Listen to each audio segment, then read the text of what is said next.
네, 안녕하세요. 네, 한다맨입니다. 네, 정보처리기능사 2025년 2회차 기출문제 분석 시간입니다. 좀 지났어요. 그죠? 많이 기다리신 분들도 있을 거고, 아니겠지. 그죠? 뭘 기다렸겠어요. 그죠? 근데, 좌우지간 기다린 분들도 좀 있었을 것 같아요. 근데, 그분들에게 되게 미안합니다. 그러니까, 근데, 자료들이 좀 많이 올라가죠. 그죠? 기출문제 복원하시는 분들이 많이 계셔가지고, 몇 분 계셔가지고, 그래도, 어떤 문제들이 출제가 됐는지 아마 감은 오실 거예요. 근데 이번 시험이 좀 많이 쉬웠습니다. 쉬웠죠, 그죠? 기존의 문제들에 비해서는 많이 쉬웠고, 그 쉬웠다라는 얘기 자체는 그래도 기출문제가 좀 많이 나왔다. 기출문제가 물론 랜덤하게 출제하긴 하지만, 기출문제에서 많이 출제가 됐다. 그리고 언어 파트는 한 두 문제? 요 정도 빼고는 무난하게 풀 수 있는 그런 문제들이었다라고 저는 평가를 합니다. 총평을 한다면. 시험이 한 두 번 정도 남았어요. 그러니까 올해가 이제 끝이죠. 그죠? 반드시 꼭 올해 취득하기를 바랍니다. 그 정보처리 기능사 필기는 정말 쉽잖아요. 그죠? 어, 계속 문제가, 계속 나왔던 문제 위주로만 돌리기 때문에 아주 쉽습니다. 그래서 이번에 만약에 정보처리 기능사 필기를 새로 준비하시는 분들이 있다면 꼭 취득하시길 바랍니다. 취득하시면 2년의 유예 기간이 있기 때문에 프로그래밍 기능사로 변경이 되더라도 내년에 시험을 볼 수가 있거든요. 그래서 그렇게 하시면 되고요.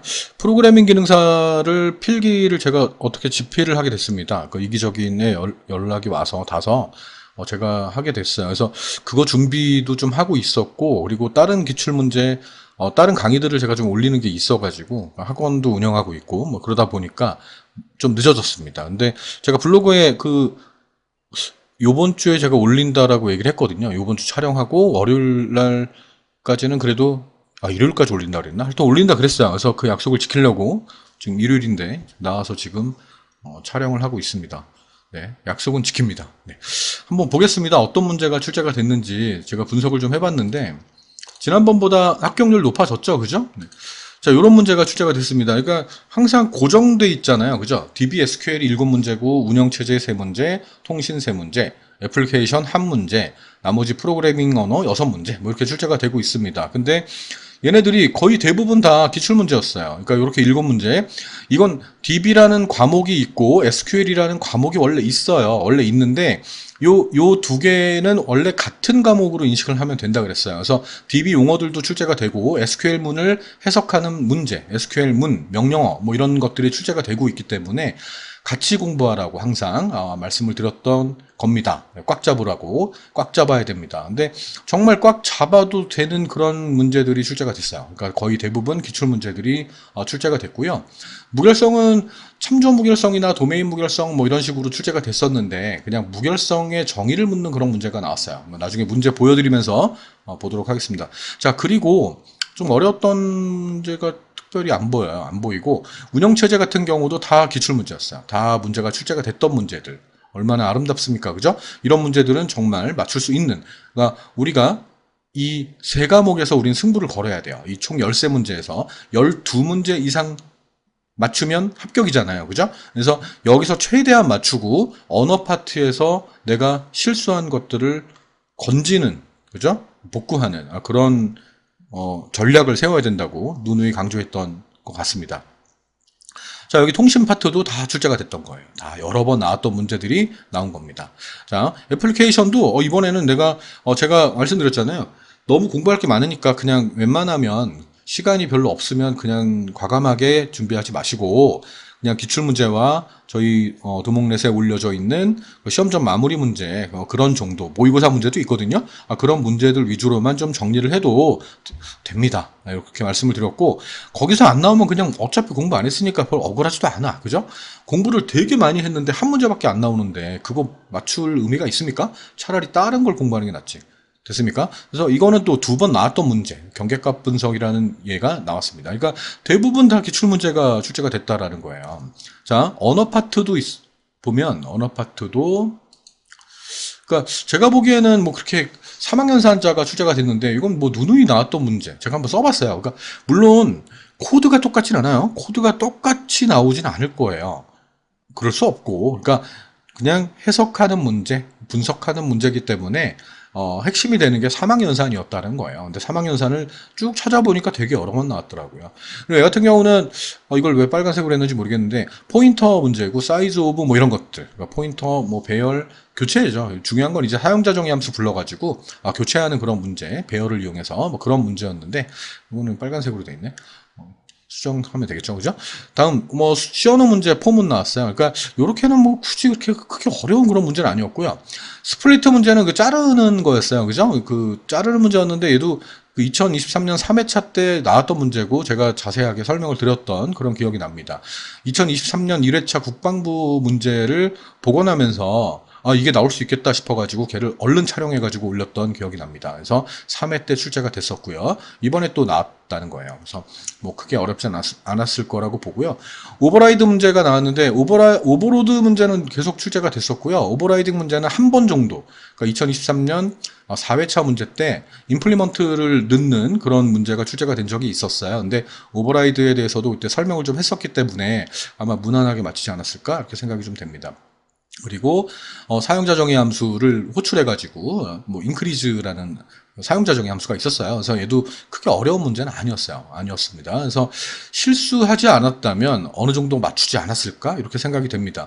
시험이 끝나고 난 다음에 저는 이제 할 일이 좀 되게 있었어요. 그래서 어떤 약속이 있어가지고 중요한 약속이 있었어요. 그래서 제가 복원을 못했는데 그때 블로그에 올리신 분이 있어요. 이분 정말 제가 웬만하면 좀 안 보여드리는데 이분이 시험을 보자마자 저한테 저 강의를 듣는 분이셨던 것 같아요. 그 두목래 가다반으로 100점 나왔대요. 그러니까 자기가 기억하는 거를 쭉 썼는데 다 썼어요. 다 정말 1번부터 20번까지 쭉 해가지고 본인이 기억하는 거를, 그러니까 이거를 적으려고 다 기억하고 그냥 다 풀고 나온 게 아니야. 그냥 나는 여기 한다멘 블로그에 들어가가지고 여기다 올려드려야지 이런 생각을 가진 것 같아요. 그래서 너무 감사하더라고요.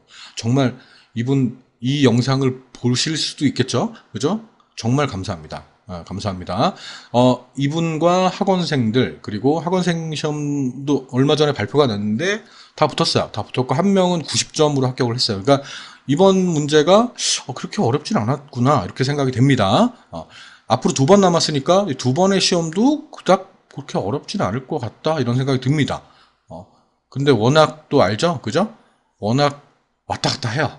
그 인력관리공단이 그냥 출제위원들이 2번밖에 안 남았으니까 좀 쉽게 내가지고 구제를 해주는 그런 방향으로 갈 것 같은데, 근데 워낙 과거에 안 좋았던 경험이 좀 있어가지고 1.7% 나오고 1.6% 나오고 이런 적도 있었잖아요, 합격률이. 그래서 되게 어려웠던 적도 있어서 좀 잘 공부해야 된다. 지금 준비하시는 분들은 여름방학 기간이잖아요, 그죠? 그러니까 기간이 좀 있죠. 물론 직장인들도 있겠지만 최대한 제가 강조했던 과목들, 자, 보여드릴게요. 이제 문제를 보여드려야지. 자, 제가 강조했던 그런 과목들에 대해서 DBSQL, 운영체제, 통신 완전 꽉 잡아야 돼. 거기서는 기출문제가 많이 출제가 되기 때문에 완전히 잡아버리고 거기서 놓치는 문제들을 언어에서 복구한다고 생각해야 돼요. 아시겠습니까? 너무 많이 틀리면 안 돼. DBSQL하고 운영체제하고 데이터베이스, 통신에서 너무 많이 틀려버리면 복구가 안 돼요. 언어를 다 맞출 수 없잖아요. 그죠? 언어를 한 3문제, 4문제는 내가 맞출 수 있다라고 그런 정도까지 준비를 해 놓으시고 복구하시는. 60점 이상 합격이니까 어차피. 자, 이 문제가 나왔습니다. 튜플. 이 문제가 출제가 됐습니다. 자, 제 강의를 안 듣는 분들은 또 이 문제를 참고할 수 있게끔 제가 보여드리려고 합니다. 자, 이 문제도 출제가 됐어요. DBMS 같은 경우는 뭐, 데이터베이스 관리 시스템인데, 예전, 그러니까 2020년 전에는 항상 나왔던 문제, 너무 많이 나왔던 문제거든요. 근데 지금 2번이나 출제가 됐는데 또 나왔어요. 그러니까 기출문제를 정말 꽉 잡고 계셔야 되고요. 무결성이 단독으로 나온 적은 없더라고요. 제가 쭉 보니까. 없었고요. 참조 무결성과 도메인 무결성이 다수 출제가 됐었거든요. 그러니까 무결성은 알고 계셔야 된다. 무결성의 뜻도 알고 있어야 되고 참조 무결성이나 도메인 무결성 여러 가지 있잖아요. 그죠? 그런 것들을 좀 공부해 놓으셔야 돼요. 여러분들이 학습해 놓으셔야 됩니다. 리스트릭트가 출제가 됐습니다. 이것도. 예. 자, 쭉 보시면 되죠, 그죠? 문제 쭉 보시면 됩니다. 네, 2번이나 출제가 됐고요. 자, 유니크도 계속 출제가 됐던 문제죠, 그죠? 중복을 없애는 거죠. 중복을 없애는. 자, 요 문제. 얘하고 디스팅크트하고 자꾸 헷갈려 하시는데 그건 아니에요. 디스팅크트는 셀렉트해서 쓰는 거잖아요, 그죠? 그러니까 그건 헷갈리면 안 됩니다. 자, 좌우지간 요 유니크가 출제가 됐다고 합니다. 자, 됐다고 합니다. 자, 그리고 라이크가 단독으로 보통 출제가 됐었어요. 라이크가 출제가 됐었고, 뭐, 문장을 해석하는 문제가 나오기도 했었는데, 지금 경우는 이 문장을 해석해야 되는 그런 문제입니다. 근데 이거를 이제 보기를 줬어요. 보기를 줬기 때문에 충분히 고를 수 있는 그런 문제 중에 하나였습니다. 다음, 이 문제는 좀 복원하기가 좀 힘들었어요. 그러니까 뭐, 그 자따기님 블로그도 보고 봤는데, 교재도 막 찾아보고, 기사 교재도 제가 갖고 있어서 막 보고 있는데, 좀 힘들었어요. 근데 이렇게 나오지 않았을까? 그래서 제가 복구를 한번 해봤습니다. 그러니까 이렇게 출제가 안 됐을 수도 있어요.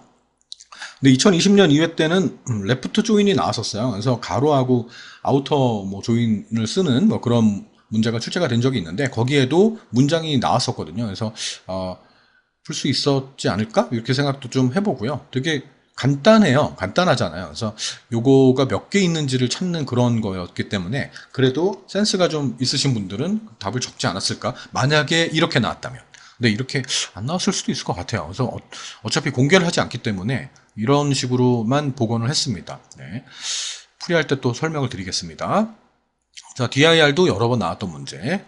유닉스의 LS와 동일한 문제. LS도 많이 나왔죠. 그죠? LS도 계속 나오고 있고요. DIR도 출제가 되고 있고요. 그러니까 이런 문제가 나오고 있습니다. 자, 여기도 쉘. 네, 나왔던 문제죠. 쉘도 알아야 되고 커널도 알아야 되고 여러분들은 알아야 될 게 많아요. 공부할 게 많습니다.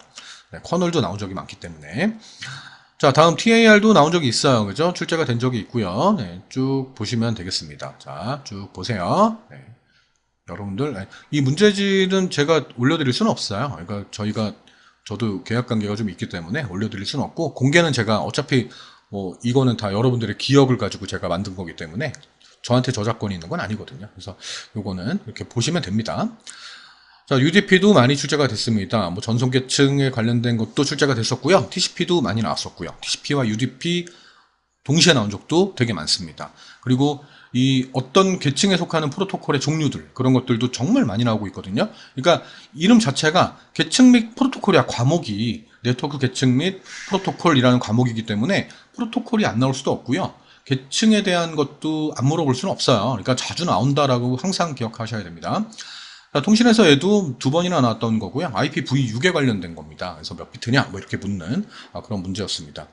자, 물리계층. 이거는 뭐 그냥 무조건 나온다고 봐야 돼요. 물리계층만 나오는 게 아니라 OSI 7계층에 관련된 것들은 다 알고 있어야 돼요. 특징들. 전송 단위, 뭐 이런 거. 그 계층에 속하는 프로토콜. 아까도 얘기했잖아요. 알고 계셔야 됩니다. 자, 이건 정말 아싸에 쓸 거예요. 와, 야, 진짜 나 공부 안 했는데 진짜, 한다면 말 잘 따라가지고 내가 기출문제만 그냥 봤는데, 이게 나왔어. 그래서 얼마나 좋았겠습니까? 게다가 보기도 있었고요. 그죠? 그래서 이렇게 출제가 됐다고 합니다. 다음 시언어입니다. 이게 이제 사망연산이에요. 그러니까 크게 어렵지 않잖아요. 되게 해석하는 것도 어렵지 않습니다. 그래서 이 결과값을 묻는 문제였기 때문에 풀었을 거라고 보고요. 이게 바로 이 포인터를 이제 선언한 거잖아요. 그죠? 포인터 변수인데 그게 별 의미가 없어. 뭐 포인터가 뭐가 중요해? 이거는 지금 교체하고 있는 거잖아. 그러니까 교체 기법을 활용하고 있다라는 것만 아셔도 풀 수 있지 않았을까 이렇게 좀 생각을 해봅니다. 자, 좀 많이 시간은 걸렸을 것 같아요. 막 하느라고. 근데 1시간 반이나 주기 때문에 충분히 가능하잖아요. 지금 언어 들어오기 바로 전까지 몇 분이나 걸린다고. 한 20분이면 풀지. 그죠? 얼마 안 걸려요. 게다가 시험장에선 집중하잖아요. 그죠? 집중하기 때문에 금방 막 풉니다. 자, 얘도 좀 짧은 문장입니다. 얘도 충분히 풀 수 있는데 좀 많아서 좀 더 걸리지 않았을까? 뭐 이런 생각이 좀 들어봅니다. 가능할 것 같아요. 제가 보기에는. 다음. 이 문제는 이제 아까 말씀드렸던 그 국방부 그 문제에서 스플리트가 나왔길래 제가 복구했었던 그런 문제. 근데 마침 또 2023년 3회 때 나왔던 문제입니다. 근데 아주 단순하게 나왔던 문제예요. 예. 그렇게 긴 줄이 나오진 않았어요. 그래서 충분히 할 수 있지 않을까? 이렇게 생각이 좀 됩니다. 다음 이 문제 같은 경우는 이제 오버라이딩인데요. 좀 많이 길었어요. 근데 얘도 뭐 잘 보면 뭐 메인부터 어차피 시작하니까 충분히 풀어내지 않았을까? 이렇게 좀 생각을 해봅니다. 가능하지 않았을까요? 네. 충분히 풀 수 있는 그런 문제 중에 하나입니다. 그러니까 난이도 자체가 아주 어렵진 않았다는 얘기죠. 자바입니다. 사용자 정의 함수를 부르는 건데 인크리스 함수를 선언한 거죠. 그죠? 여기서 이제 불러가지고 처리하는 뭐 그런 문제가 되겠습니다. 됐죠? 네. 왜 10이 나왔는지는 강의할 때 설명을 드릴게요. 자, 여기까지요. 여기까지. 자, 이 문제들이 제가 기출문제 답안 분석을 좀 하고 있어요. 그래서 요거는 이제 제가 어디에 공개하지 못하고요. 그 두목넷하고 저희 학원생들에게만 오픈하는 그런 건데요. 잠시만요. 연도별로 다 해놨어요. 그래서 여기 보시면은 쭉 제가 연도별로 이렇게 쭉 해놨어요. 그러니까 이런 식으로 쭉 해놨거든요. 그래서 언어와 뭐 데이터베이스와 뭐 이런 식으로 학원 두목넷 수강생과 학원생들에게만 제가 오픈할 수밖에 없습니다. 그래서 이거는 제가 전에도 한번 얘기했지만 이걸 제가 오픈을 한번 한 적이 있었는데 오픈했더니 인력관리공단에서 전화가 왔었어요. 물론 되게 한참 전이죠. 뭐 지금 요즘은 제가 오픈 안 하고 조심하고 있어요. 그래서 블로그에도 덧글 같은 거 올리시는데 거기에 제가 함부로 답을 안 하고 있어요. 그러니까 제가 정답이죠? 뭐 이런 식으로 얘기해버리면 안 된다고 하셔가지고. 그래서 그분들도 관리하셔야 되잖아요. 그러니까 그분들 뭐라 그러는 게 아니라 그분들도 문제를 관리하고 어떤 문제를 출제할지를 좀 생각해보고 최근에 뭘 냈고 이런 걸 보셔야 될 거 아니에요. 그래서 그분들이 출제하는 데 있어서 제 자료가 좀 방해가 될 수 있기 때문에 저는 그냥 모아서 그냥 저희 학원생과 두목넷만 공개하고 있습니다. 자, 됐습니다. 여기까지 보시고요. 다음 2번 정도 남았다고 얘기했습니다. 그렇게 어렵진 않을 거라고 생각하는데 또 모르니까 나 이번에 너무 준비 시간이 너무 짧기 때문에 이번에 안 보고 난 마지막 시험 볼래 이러지 마시고요. 그냥 바로 보세요. 바로 준비해서 바로 접수해서 한번 시험 보세요. 왜냐하면 어떻게 될지 몰라요. 문제가 난이도가 이번에 쉽고 다음에 어려울 수도 있는 거고 둘 다 똑같은 난이도일 수도 있는 거니까 그래서 한번 보시는 게 좋습니다. 네, 여기까지 하겠습니다. 강의 촬영이 완료가 되면 프리 촬영이 완료가 되면 또 블로그에 공지하도록 하겠습니다. 네, 힘내세요. 화이팅입니다.